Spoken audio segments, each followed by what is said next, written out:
बिस्मिल्लाहिर्रहमानिर्रहीम। अस्सलाम वालेकुम। उम्मीद है आप सब खैरियत से होंगे। आज मैं आपके साथ पालक पनीर की रेसिपी शेयर कर रही हूँ, तो चलिए इसे बनाना शुरू करते हैं। बिस्मिल्लाहिर्रहमानिर्रहीम। मैं यहाँ पे कढ़ाई में 1 गिलास पानी डाल दिया, इसमें आधा चम्मच चीनी डाल दी है। एक उबाल आने पर इसमें पालक डाल देंगे। मैंने 2 गड्डी पालक ली है, इसको मैंने डंडियों समेत काट के डाल दिया। आप चाहें तो सिर्फ पत्ते भी डाल सकते हैं, लेकिन इसकी डंडियाँ जो थी वो कच्ची थी, तो मैंने वो भी काट के इसमें डाल देंगे। अब 1 से 2 उबाल आने पे इसको निकाल देंगे और इसको हमने ज़्यादा ओवर कुक नहीं करना, बस सिर्फ उबालना। 1-2 उबाल आने देंगे इसको, और जैसे हम इसको छन्नी से निकालेंगे तो इसको फ़ौरन से बिल्कुल चिल पानी में, यख पानी में इसको डाल देंगे। उससे ये होता है कि इसका जो कलर है वो चेंज नहीं होता, सेम वैसे का वैसा ही रहता है, पालक का चेंज नहीं होता। अब इसको आप देख सकते हैं, मैंने बिल्कुल ठंडे पानी में इसको डाल दिया। अब इसका जो पानी है वो निकाल देंगे, और ये जो है एक जग में इसको डाल के इसका बारीक पेस्ट बना देंगे। आप देख सकते हैं पेस्ट बन गया। अब इसके लिए मसाला तैयार करेंगे। कढ़ाई में मैंने जो है 1 कप तेल लिए, 1 चम्मच ज़ीरा डाल दिए, 2 दालचीनी के पीस डाल दिए, 1 कड़ी पत्ता डाल दिए। वो डाल के उसको हमने थोड़ा सा भून लिए, और साथ ही फिर जो है मैंने बारीक प्याज काट लिए वो डाल दिए। इसको थोड़ा सा भून लेंगे, ज़्यादा हमने इसको भूना नहीं है, बस थोड़ा सा इतना भूना है कि इसका जो कच्चापन है वो ख़त्म हो जाए। और फ्लेम जो है हमने जो है मीडियम टू हाई रखनी है। यहाँ पे इस स्टेज पे 1 चम्मच जो है मैंने लहसुन का पेस्ट शामिल कर दिया है। इसको भी हमने इतना भूनना है ताकि इसका जो कच्चापन है वो ख़त्म हो जाए, उसका जो जायका है वो इसमें सारा आ जाए। यहाँ पे ये भून चुका है। यहाँ पे कुछ मसाले इसमें डालेंगे। साबित लाल मिर्च 1 चम्मच डालेंगे, हल्दी आधा चम्मच डालेंगे, और खुश धनिया पाउडर वो 1 चम्मच शामिल कर देंगे। अच्छी तरह इसको भून लेंगे 1 मिनट के लिए। फिर इसमें जो 2 टमाटर मैंने लिए उसका पेस्ट बना लिया है वो शामिल कर देंगे। अच्छी तरह इसको भून लेंगे ताकि ये मसाला जो है ऑयल छोड़ दे। अच्छी तरह हमारा मसाला जो है अब भुन चुका है। इसमें जो है मैंने यहाँ पे कसूरी मेथी लिए, थोड़ी सी लिए, इसको हाथ से मसल कर मैंने इसमें डाल दिए। इससे इसका जो टेस्ट है वो भी अच्छा आ जाता है।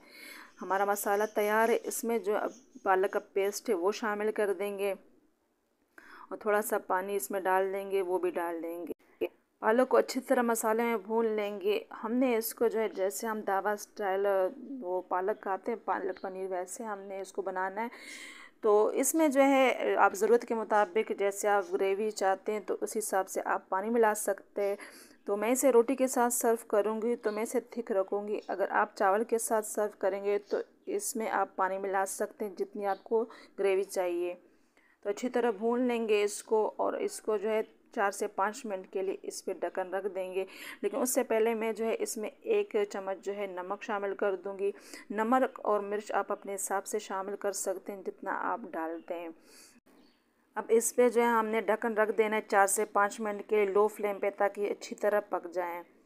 अब आप देख सकते हैं 4 मिनट बाद तकरीबन ये अच्छी तरह पक भी चुका है, और इसने सारा ऑयल भी छोड़ दिया है। तो बिल्कुल हमारा जो है परफेक्ट जो है पालक तैयार है। अब इसमें जो है हमने थोड़ी सी मलाई डाली है, जो दही के ऊपर मलाई होती है मैंने वो ली है। इससे इसका जायका एक तो दही का भी आता है और मलाई का भी। तो अगर आप चाहें तो इस जगह पे इसमें आप बटर भी डाल सकते हैं। तो अच्छी तरह इसको मिक्स कर लेंगे, और अच्छी तरह हमने इसको थोड़ा सा पकाना है लो फ्लेम पे, और इस पे हमने ढक्कन रख देना 1 मिनट के लिए। यहाँ पे मैंने ये पनीर लिया है, ये होममेड पनीर है। इसकी जो रेसिपी है वो मैं डिस्क्रिप्शन बॉक्स में दे दूँगी, आप उसको चेकआउट कर लीजिएगा। इसको मैं जो है दरमियाने स्लाइसेस में काट रही हूँ, और इसको जो है मैंने थोड़ा सा अपने हिसाब से ली, जितना आप खाते हैं उस हिसाब से आप पनीर ले लीजिएगा। मैंने इतने ही साइज़ में इसको काट लिया है। ये जो है पालक में 1 मिनट के बाद इसमें शामिल कर दें। आप देख सकते हैं हमारा पालक अच्छी तरह पक चुका है। पनीर को मैंने ऐसे ही डाला है, अगर आप चाहें तो इसको थोड़ा सा ऑयल में फ्राई करके भी डाल सकते हैं। ढक्कन रख देंगे लो फ्लेम पे ताकि जो पनीर में सारे मसालों का जायका आ जाए। अब इसके लिए तड़का तैयार करेंगे। 1 चम्मच मैंने घी ले लिए, आधा चम्मच ज़ीरा डाल दिए, और आधा चम्मच जो है मैंने लहसुन का पेस्ट डाल दिए। इसको भून लेंगे, और साथ में 3 से 4 जो है साबित लाल मिर्चें डाल देंगे। तो हमारा तड़का तैयार है, अच्छी तरह भुन चुका है। अब हमारे पनीर पालक बिल्कुल तैयार है, तड़का भी इसके ऊपर डाल दिए। तो उम्मीद है कि आज की रेसिपी आपको पसंद आई होगी। अगर पसंद आई तो वीडियो को लाइक और शेयर करना ना भूलें। चैनल पे नए हैं तो प्लीज़ मेरे चैनल को सब्सक्राइब कर लीजिएगा। Thanks for watching.